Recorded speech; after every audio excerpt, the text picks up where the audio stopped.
बता दें, प्रधानमंत्री मनमोहन सिंह आज गुट निरपेक्ष देशों की बैठक में हिस्सा लेने के लिए तेहरान पहुंच रहे हैं।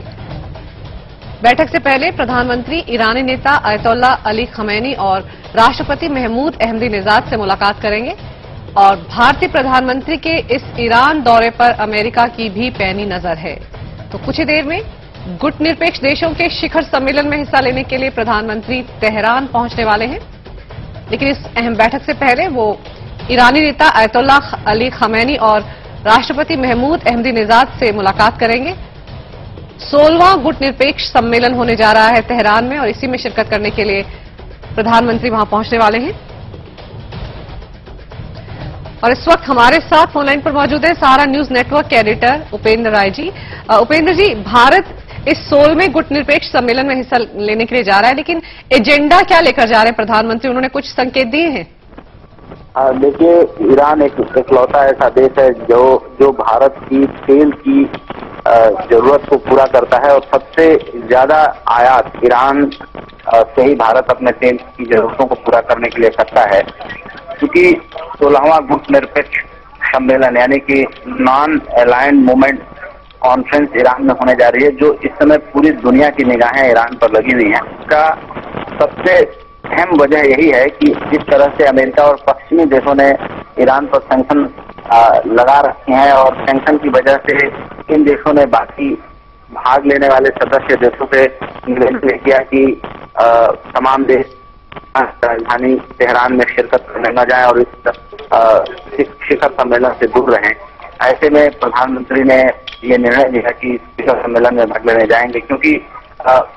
आपको मैं बता दूं कि सबसे पहले 1953 में वीके कृष्ण मेनन ने, जो भारतीय राजनयिक थे, इन्होंने इस शब्द का इस्तेमाल किया था, गुट निरपेक्ष शब्द का इस्तेमाल किया था। उसके बाद जब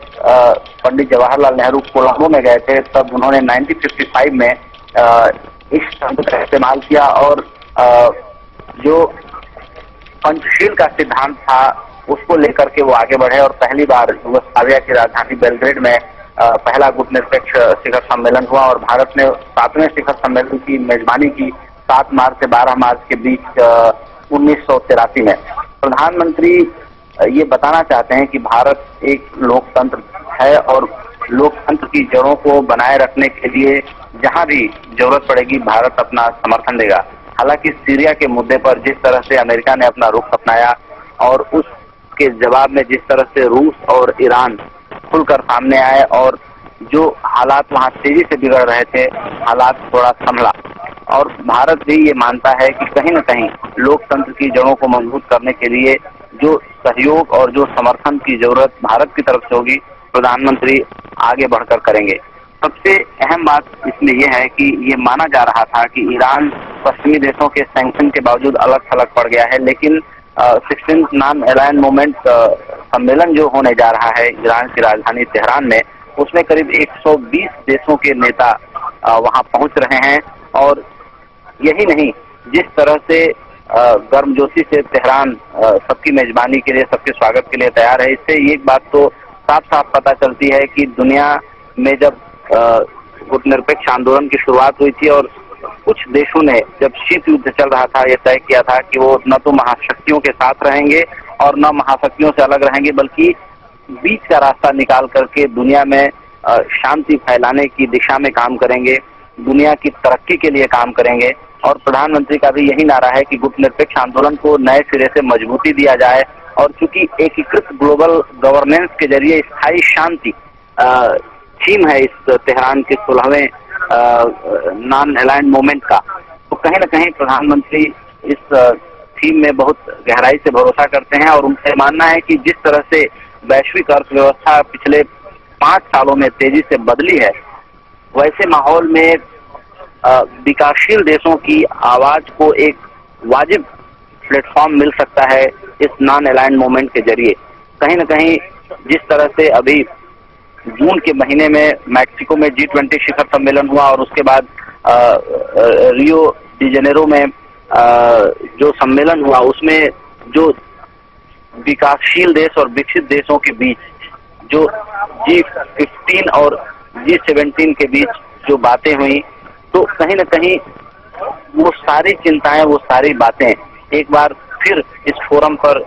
शुरू होंगी, फोरम पे नए सिरे से डिस्कस होंगी, क्योंकि जो 120 देश इस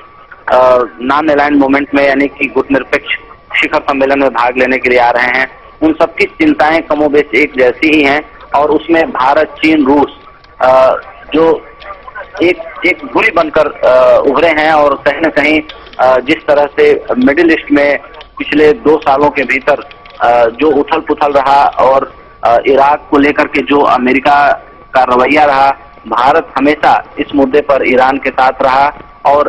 परमाणु व प्रसार संधि को लेकर के जिस तरह से अमेरिका ने ईरान को किनारे किया और सैंक्शन लगाने की बात की, उस पर भी भारत ने अपनी एक मजबूत उपस्थिति दर्ज कराई, और भारत ने लोकतंत्र की जड़ों को मजबूत रखने की दिशा में अपना काम किया। और ये प्रधानमंत्री की ये यात्रा इस बात का प्रमाण है कि भारत हमेशा से ये चाहता है कि जो दुनिया में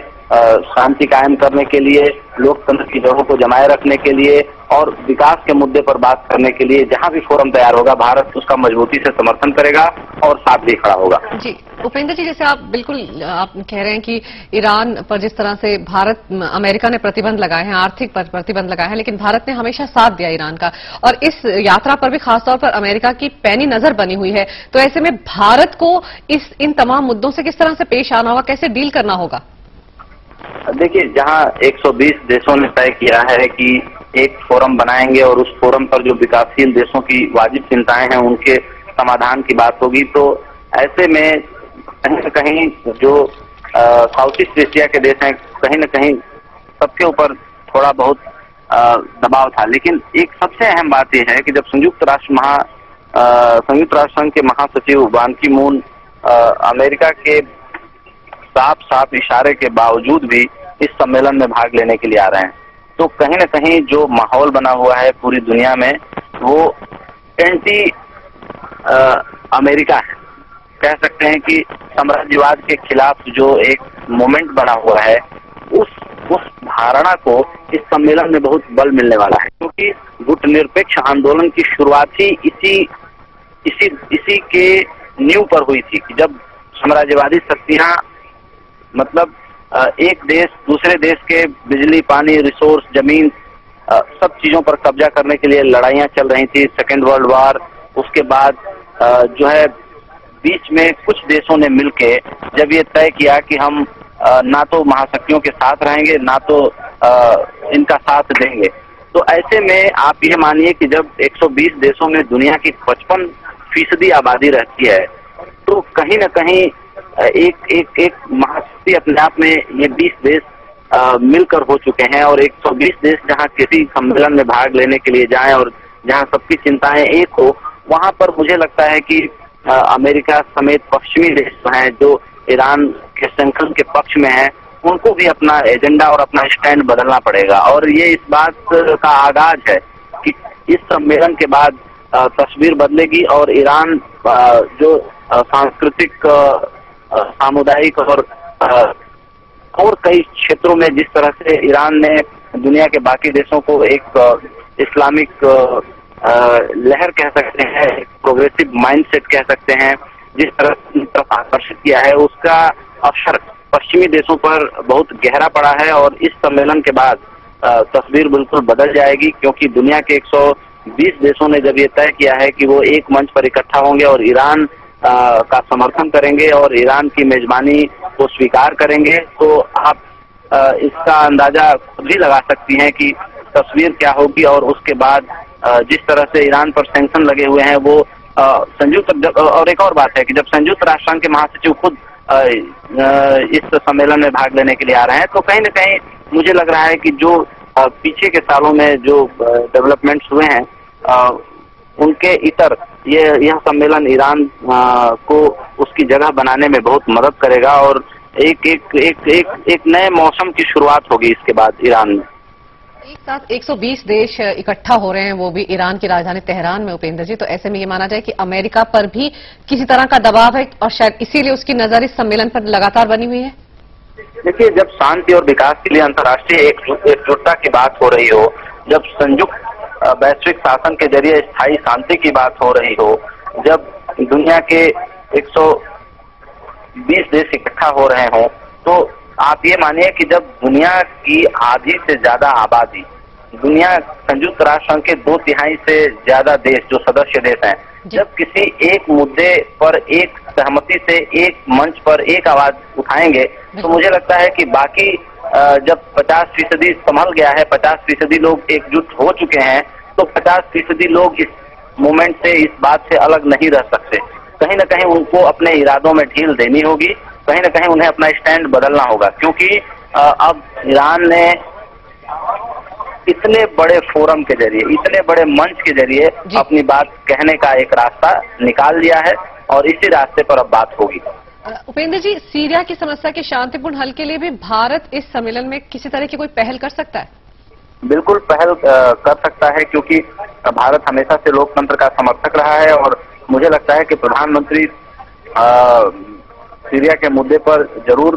बात करेंगे। प्रधानमंत्री की जो बायलैटरल टॉक्स होने वाली हैं अपने पड़ोसी देशों के साथ, उनकी